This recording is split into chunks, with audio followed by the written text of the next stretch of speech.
Bonjour et bienvenue sur le site du podcast Histoire en série, créé et animé par Nicolas Charles et Johan Chanoir.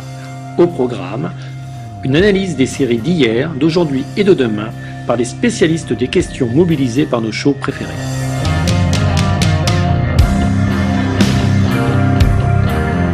Histoire en série, c'est le podcast qui met en relation histoire, sciences humaines et séries.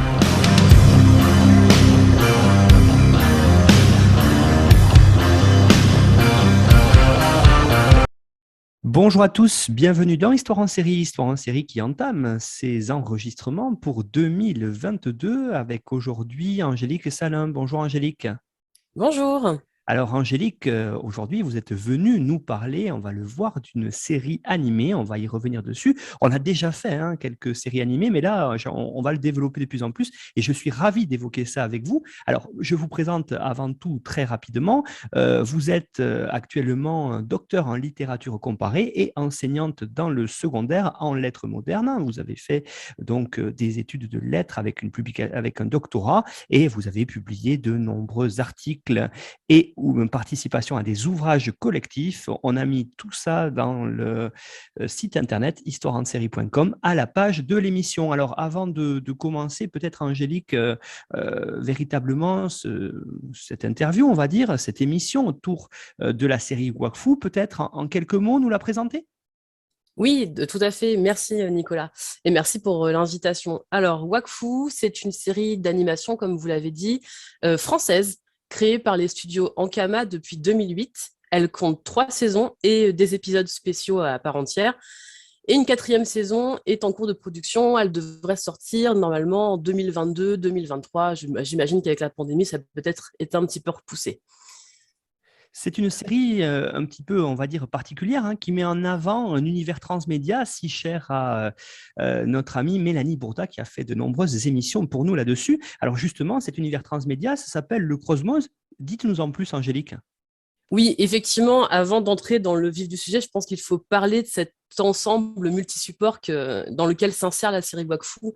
L'univers dans lequel se déroule l'action de Wakfu se nomme le Cosmos. Cosmos. On voit déjà un petit peu les jeux de mots qui reviennent très souvent dans la série.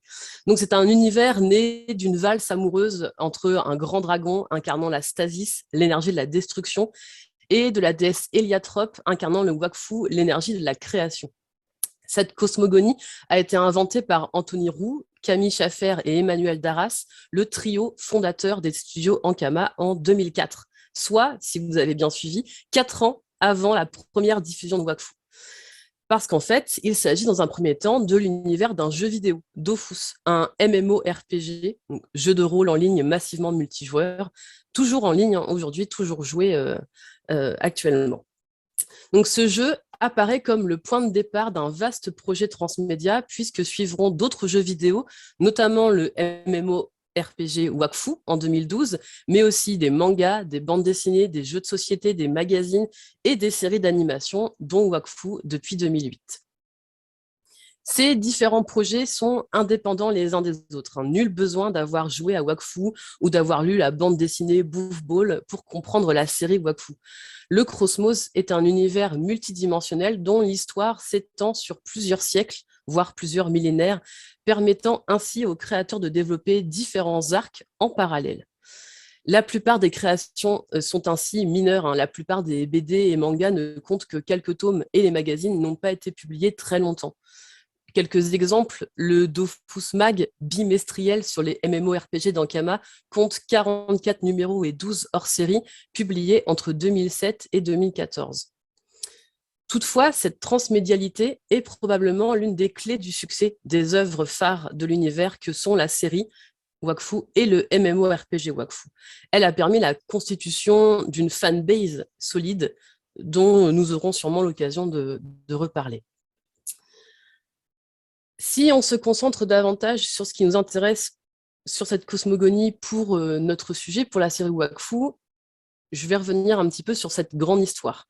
Donc, des milliers d'années avant l'action de la série Wakfu, le grand dragon et la déesse Héliatrope ont entamé une deuxième danse amoureuse. De cette nouvelle union naquirent 6 Dofus, donc ça désigne des œufs, nommés les Dofus Héliatropes, du nom de leur déesse mère.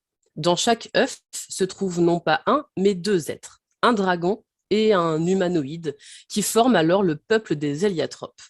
Ces 6 héliotropes originels ont des capacités particulières liées au Wakfu, l'énergie de leur créatrice. Un vieillissement ralenti et surtout, ils se réincarnent à leur décès, reformant leur Dofus, alors que les autres héliotropes sont mortels et n'ont pas de frères dragons ni de Dofus. Obligés de fuir leur planète, ils finissent par atterrir sur le monde des 12, planète créée par 2 dragons et riche en Wakfu, l'énergie créatrice. Mais un événement précipita leur disparition et l'anéantissement de la vie sur cette planète. Vinrent alors les 10 dieux majeurs, bientôt rejoints par 2 autres, et l'émergence de leurs peuples respectifs, les Yop, les Kra, les Énutrophes, les Pandawa, les Sadidas, etc. Donc tout ça, ça se passe des milliers d'années avant la série. 200 ans environ avant le début de la série, le monde des 12 a connu une catastrophe majeure nommée le chaos d'Ogrest. Alors, Ogrest, c'est une créature créée par un alchimiste, Otomai, qui a réussi à réunir les 6 Dofus élémentaires pour la femme qu'il aimait.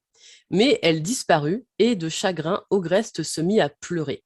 Ses pleurs déclenchèrent tempêtes, inondations et modifia la géographie de cette planète. Et tout ça se passe avant la série Wakfu. Donc on l'a à peine effleuré ici, mais la cosmogonie créée par Ankama Studio est très riche. Et si tous les détails ne sont pas indispensables pour suivre et apprécier la série, ils ajoutent une profondeur certainement inédite pour une série d'animation française, d'abord destinée aux enfants. On pourra revenir sur la problématique du public cible. Alors, on va peut-être pour véritablement rentrer dans l'émission, j'allais dire, présenter la série plus intensément, peut-être saison par saison, commencer par la première saison qui a été produite entre 2008 et 2010. Oui, tout à fait. Alors, si on prend cette première saison, Wakfu raconte la quête d'un jeune garçon, Yugo. Ce n'est encore qu'un bébé lorsqu'il est confié par le dragon Grugalo-Ragran à Alibert, un Énutrophe chasseur de primes qui décide de s'installer comme aubergiste à Emelka lors du premier épisode. Ce n'est que 12 ans plus tard que Yugo découvre par hasard ses pouvoirs. Il peut créer des portails de téléportation en énergie Wakfu. Il découvre alors le message caché dans une plume de son ami le volatile Az par le dragon Grugalo-Ragran, qui lui explique qu'il doit retrouver sa vraie famille sur l'île Doma. Mais Yugo ne va pas partir à l'aventure tout seul. Plusieurs personnages vont devenir ses alliés. Alors tout d'abord, on peut présenter Tristepin de Percedal, jeune Yop, chevalier de l'ordre des gardiens des chouchous. Alors les chouchous sont des démons et certains sont emprisonnés dans des objets. Les Yop sont réputés pour leur goût pour la bagarre et leur manque de réflexion. Le surnommé Pimpin est un digne représentant de son peuple, fonçant avec son épée démoniaque Rubilax sans trop réfléchir à comment il va pouvoir s'en sortir. Deuxième personnage de cette compagnie, Amalia Sharamcharm, princesse du peuple des Sadidas. Elle a quitté discrètement son royaume avec Évangeline pour suivre des aventures. Mais elle reste une princesse, parfois hautaine et superficielle. Évangeline, donc, c'est la garde du corps officielle d'Amalia. C'est une archère du peuple des Kra. Elle se caractérise plutôt par son sang-froid et sa capacité de réflexion. Ruelstrud, vieille Énutrophe, toujours en quête d'argent, bien que richissime, on l'apprend au cours de la série. Il connaît Yugo depuis son plus jeune âge, puisqu'il est un ami de son père adoptif, Alibert. Dernier membre qui arrive plus tardivement, il arrive à l'épisode 15 de la saison 1, Adamai, qui est le frère dragon de Yugo. Il a été élevé sur l'île Doma par le dragon Grugalo-Ragran. Alors, nous aurons l'occasion de revenir sur ces personnages qui font écho aux personnages classiques de jeux vidéo de type RPG ou MMORPG, le barbare, la magicienne, l'archère, etc. Mais restons concentrés sur cette saison 1, donc, qui consiste pour toute cette petite troupe à parcourir le monde pour trouver l'île Doma, sur laquelle Yugo pense trouver sa vraie famille. C'est l'occasion pour les jeunes héros de découvrir le monde des 12. En passant par des villes et villages divers et variés, environ un par épisode. Et le plus souvent, d'aider les habitants en combattant un monstre ou en apprenant à faire du pain pour le concours du meilleur boulanger. Après ces nombreuses pérégrinations, le groupe arrive sur l'île d'Oma à l'épisode 15 de la saison 1. Yugo découvre Adamai et l'histoire de leurs origines, hein, dont je vous ai parlé un peu plus tôt. Mais ils sont rattrapés par l'antagoniste principal de cette première saison, Nox, un Xelor. Ce magicien du temps cherche à rassembler le plus de Wakfu possible pour, les personnages et spectateurs l'apprennent plus tard, remonter le temps et retrouver sa femme et son enfant disparus par sa faute. Il croise Grug Galoragran et Yugo, encore bébé, attirés par le Wakfu que le dragon dégage. Puis Yugo et ses amis le confrontent dès le premier épisode, alors qu'il cherche à aspirer le Wakfu du vénérable Shenmue, arbre ancestral de la forêt voisine d'Emelka, le village de Yugo. Nox arrive donc sur l'île d'Oma pour affronter Grug Galoragran et récupérer son Wakfu. Le vieux dragon envoie au loin les jeunes héros et affronte le magicien du temps. Il réussit à affaiblir Nox et à l'empêcher de récupérer son énergie magique en se sacrifiant. Il retourne alors dans son Dofus, à la localisation inconnue. La destination de Nox est alors le royaume Sadida. Il compte les attaquer pour récupérer le Wakfu de leur arbre sacré et nourrir l'Héliacube, une invention des héliatropes très puissante qu'il a récupérée. Yugo et ses amis, auxquels s'ajoute désormais Adamai, décident de se scinder en deux groupes. Yugo et Adamai doivent retrouver le Dofus de Grug Galoragran et s'entraîner à maîtriser leur pouvoir, tandis que Tristepin, Évangéline, Amalia et Ruel décident de rejoindre le royaume Sadida pour les prévenir de la menace qui arrive. Diverses péripéties préparent la nouvellement baptisée Confrérie du Tofu à l'affrontement final avec Nox qui clôt la saison 1. Angélique, cette saison 1 était vraiment déjà très intéressante. Elle met en place, vous l'avez dit depuis le début, un certain nombre de choses. Mais alors, la 2 qui poursuit, on a véritablement un développement d'un certain nombre d'intrigues. Oui, effectivement, cette saison 1 est assez classique d'un point de vue de l'animation de dessin animé à destination d'enfants. La saison 2, déjà, est plus profonde. Elle développe des intrigues plus complexes, hein. Elle voit notamment l'apparition d'un nouveau personnage important. Manipulant l'Héliacube pour en apprendre davantage sur son peuple, Yugo libère un autre héliatrope, Kilby. Le Dofus de Grug Galoragran et de Chibi éclot également. Kilby va leur apprendre les origines extraterrestres des héliatropes, ce que je vous ai raconté plus tôt, et leur disparition à cause d'une autre race, les méchasmes. Mais il révèle également que les héliatropes adultes se sont sacrifiés pour envoyer tous les enfants héliatropes dans une dimension parallèle hors du temps.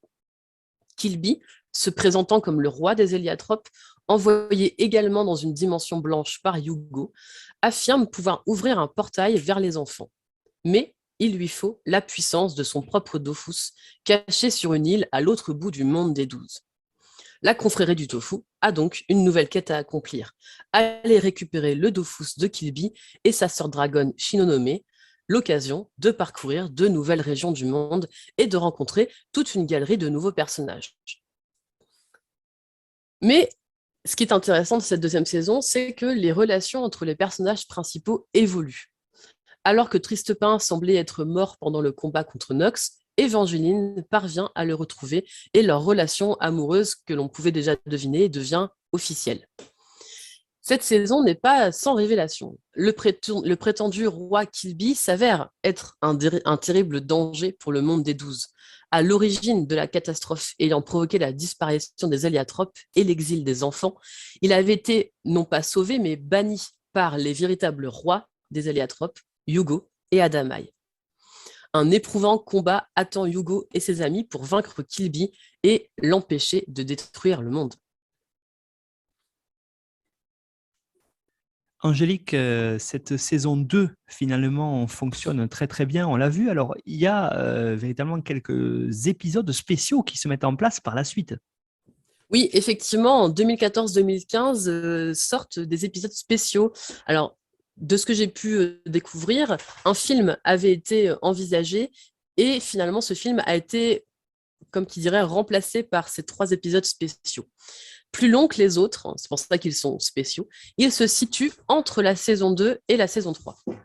Plusieurs années se sont passées depuis la fin de la saison 2. La confrérie du tofu s'est dispersée. Évangeline et Tristepin ont fondé une famille.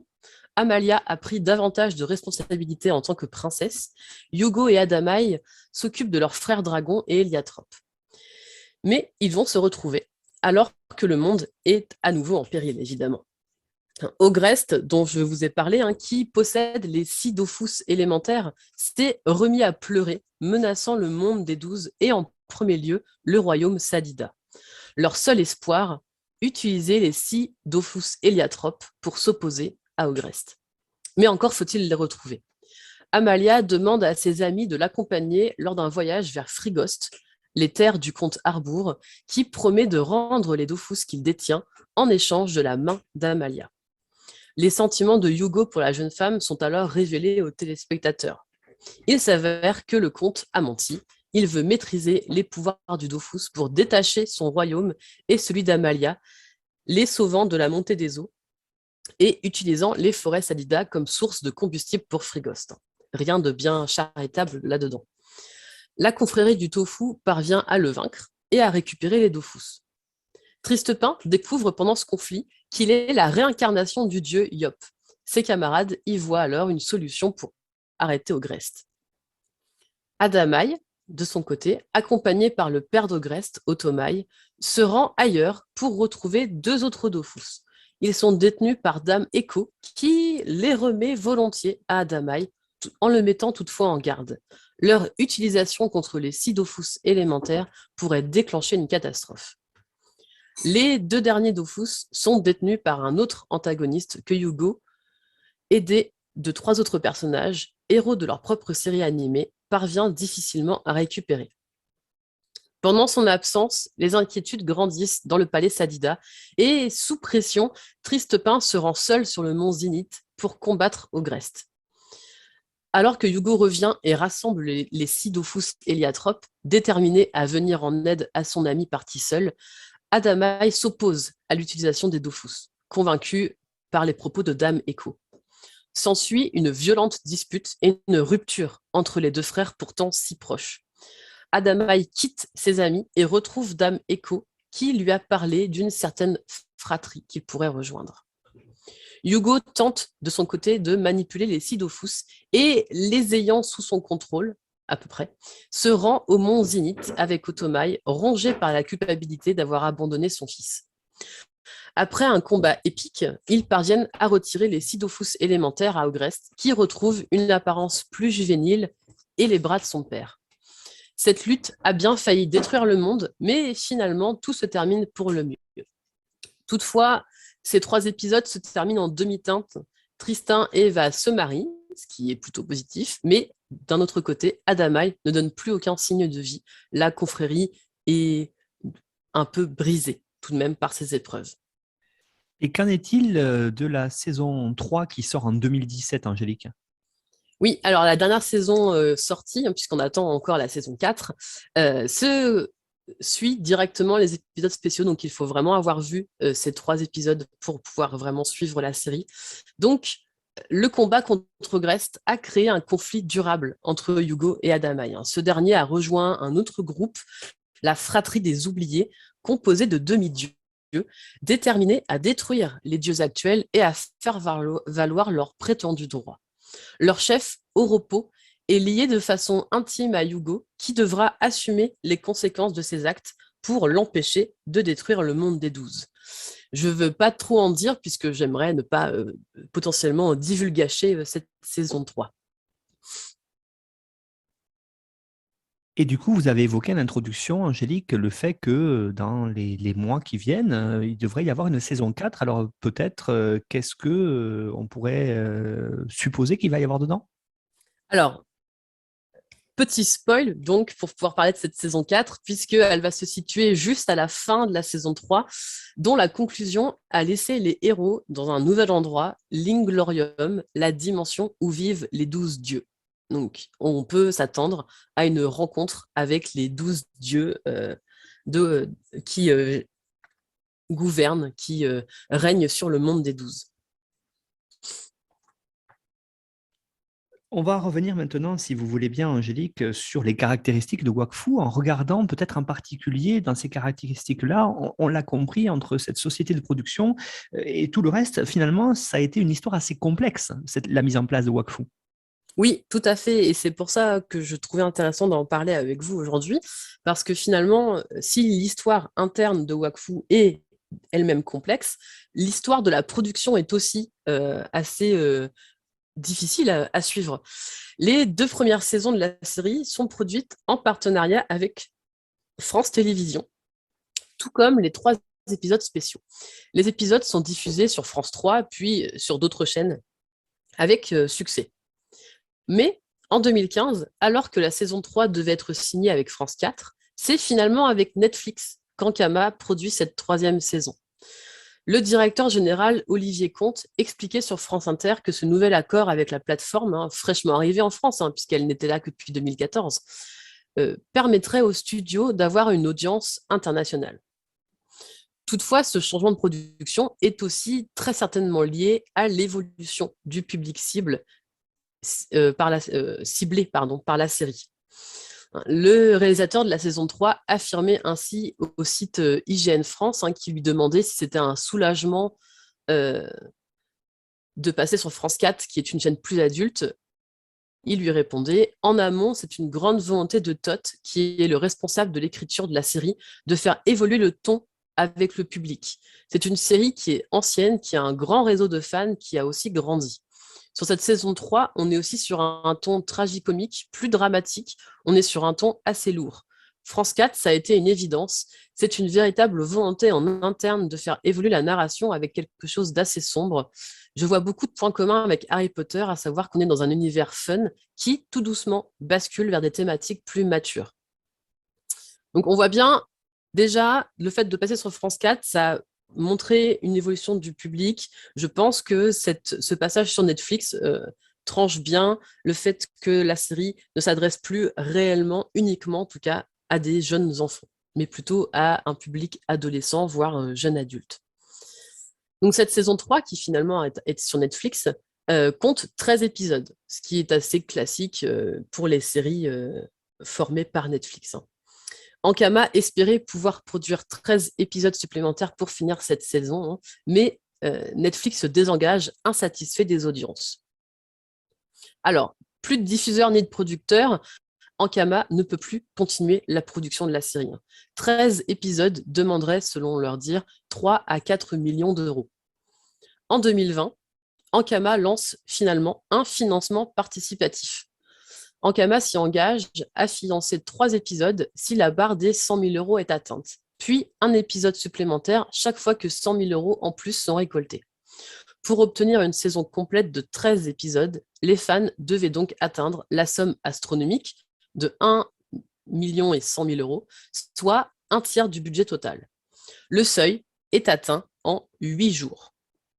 Ankama propose alors la création de 2 épisodes spéciaux si la somme atteint 1,4 million. Challenge relevé 2 jours avant la fin de la campagne. Finalement, avec les late pledges, avec les participations tardives, Ankama récolte 1,9 million d'euros. Ce qui montre bien cette fanbase très puissante dont je vous parlais plus tôt. Début 2021, Ankama annonce finalement avoir signé aussi avec France Télévisions pour la diffusion de l'ultime saison, attendue pour le moment en 2023. On le voit, la production de la série a été des plus chaotiques. La raison principale étant sans doute la volonté d'Ankama de proposer une série d'épisodes suivis avec un humour référencé et des thématiques de plus en plus matures. Vous avez évoqué à l'instant la question du public en disant oui, effectivement, c'est une série qui est très, très suivie et c'est d'ailleurs sans doute pour ça que France Télévisions a re-signé pour la dernière saison. Alors, qu'est-ce qu'on peut dire véritablement sur l'audience et sur le suivi de cette série ? Oui, alors effectivement, quand je parle de série suivie, elle est effectivement suivie par de nombreux téléspectateurs, ce qui, je suis d'accord avec vous, explique certainement ce retour de France Télévisions dans la partie. Et ce que je veux dire aussi par là, c'est que c'est une série qui est caractérisée par le fait que les épisodes se suivent. Ils ne sont pas complètement indépendants les uns des autres, hein. Les personnages suivent un itinéraire et évoluent régulièrement, hein, tant au niveau de leur maturité que de leur physique. On ne peut donc pas mélanger les épisodes au moment de la diffusion. En tout cas, ça deviendrait très compliqué narrativement parlant. Or, la télévision, en tout cas en France, préfère avoir une grande liberté en termes de diffusion et rediffusion, même encore aujourd'hui, hein. Je pourrais vous citer un autre exemple. Le dessin animé Miraculous Ladybug, diffusé par Tefou depuis 2015, s'est vu adapté au format télévisuel. Thomas Astruc, son créateur, voulait faire une série suivie. Il a finalement composé des épisodes complètement indépendants les uns des autres, hein, mis à part les épisodes de fin de saison, qui peuvent donc être diffusés dans n'importe quel ordre. Ce choix a des conséquences majeures sur le scénario et l'évolution des personnages. La progression en est largement ralentie et l'intérêt moindre pour un public plus vieux. Ainsi, alors que France Télévisions voulait une série pour les enfants, Ankama fait rapidement évoluer sa création pour un public de jeunes adultes, ceux qui jouent à leurs jeux vidéo et ou qui aiment la pop culture et les références dites geeks. Oui, finalement, Wakfu, quand on le voit, c'est véritablement un public vraiment d'ados, d'adolescents même, hein, vous l'avez dit, de jeunes adultes, ou en tout cas d'adultes qui veulent rester jeunes, parce que par rapport à l'humour qu'il y a dedans et aux thématiques abordées, on est en plein dans ce public-là, et vous l'avez dit, en particulier un public de gamers. Oui, effectivement, hein, l'une des caractéristiques majeures de Wakfu, c'est son humour et ses clins d'œil à la culture geek. Présent dès la saison 1, il n'a de cesse de s'enrichir et les clins d'œil sont de plus en plus nombreux. De manière générale, hein, cette série fait penser aux MMORPG et à leur système de race et de classe. Chaque personnage présente des caractéristiques de personnages de jeux vidéo. Les Yop, par exemple, représentés par Tristepin, font penser aux guerriers de type barbare. Au CAC, c'est-à-dire au corps à corps, ils se précipitent en première ligne sans trop réfléchir. Les Kras, dont fait partie Évangeline, font écho aux elfes tolkieniens avec leurs oreilles pointues et leurs talents avec les arcs. Amalia, la princesse Sadida, est une magicienne des végétaux, entravant les ennemis et protégeant ses alliés. Le jeu vidéo Wakfu propose d'ailleurs aux joueurs de se créer un personnage en choisissant tout d'abord une race, ce qui influencera sa façon de combattre et de jouer. Quelques exemples plus précis de cet humour, de cette caractérisation par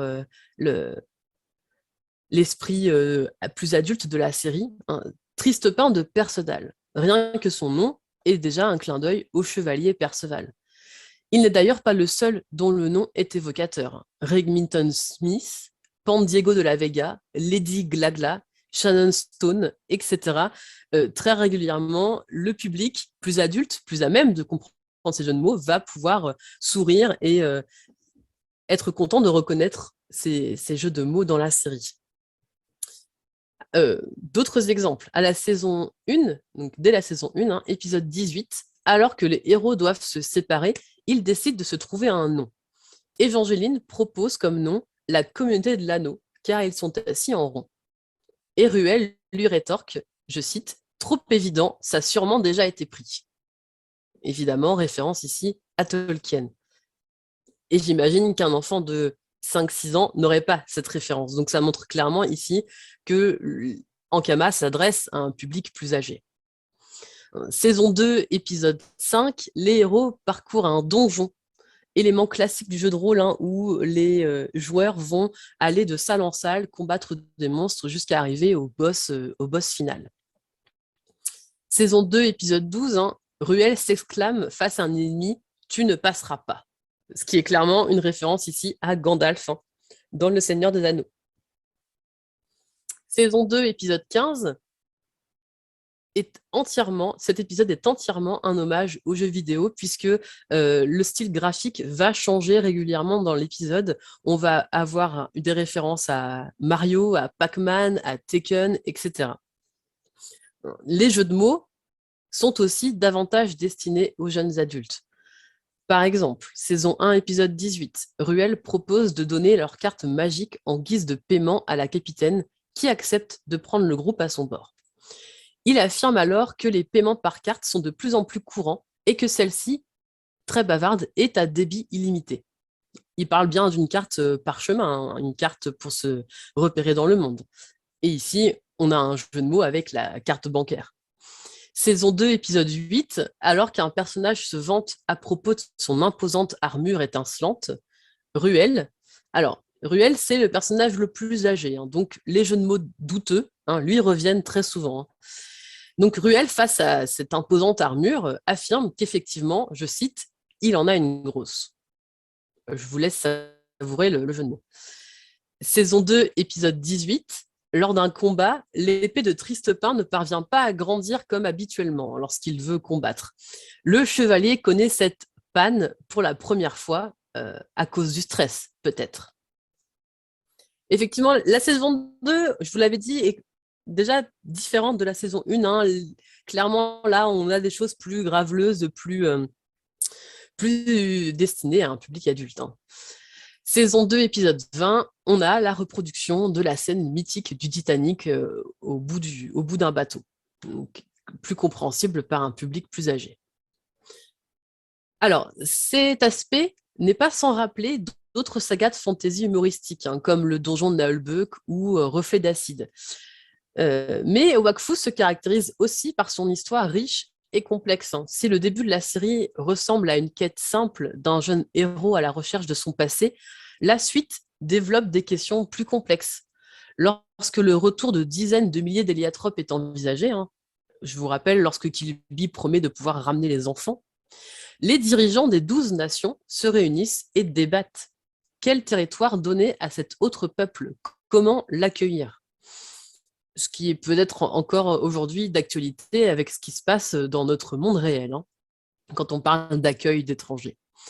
De plus, si Nox, l'ennemi de la première saison, est assez classique, les antagonistes suivants sont plus subtils. Les relations entre les personnages principaux sont aussi plus complexes au fil de la série. Des dissensions profondes apparaissent, fracturant la confrérie du tofu. Certains fondent une famille. On a quand même une femme enceinte combattante à l'écran. Dans un dessin animé, c'est plutôt original, je trouve. Tandis que de son côté, Yugo souffre de son statut de quasi-immortel qui ne vieillit pas au même rythme que les autres, et notamment au même rythme qu'Amalia. Lui grandit très peu, tandis qu'elle vieillit et devient une jeune femme. Il se sent en décalage et dans l'incapacité de pouvoir avoir de vraies relations avec elle. Les héros de Wakfu ne sont pas toujours héroïques. Ils commettent des erreurs, leurs choix sont critiquables et les conséquences peuvent être très lourdes pour le monde. Ainsi, Wakfu est une série d'animation bien plus riche qu'il n'y paraît. L'univers dépeint a une histoire longue et complexe, se déployant sur plusieurs millénaires. Mais loin de noyer le spectateur, la série parvient à développer progressivement son propos pour entraîner son public dans une histoire qui, sans perdre son humour, gagne en intensité dramatique.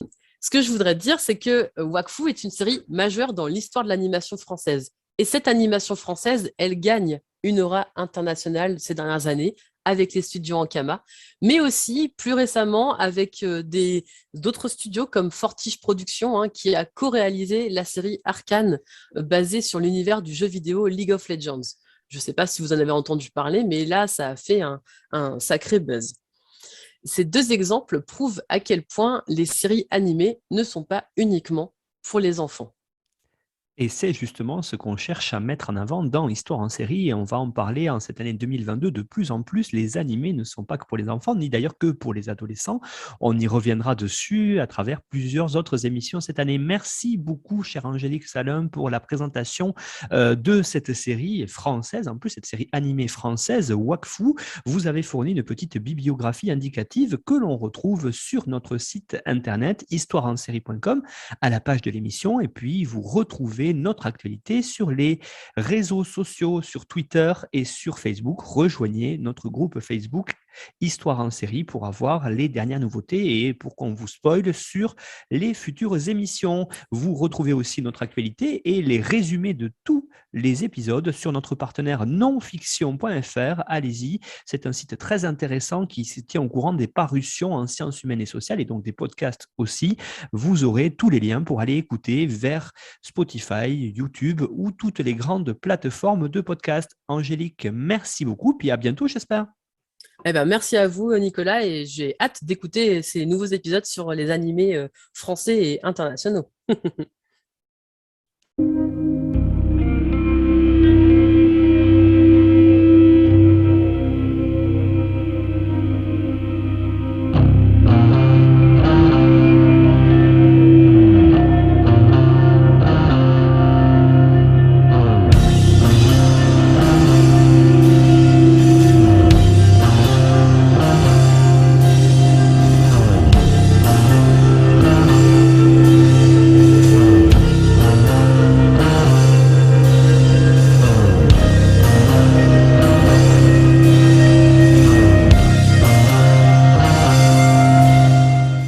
Retrouvez-nous sur Twitter @Histoire en série pour connaître le programme à venir ainsi que des conseils bibliographiques.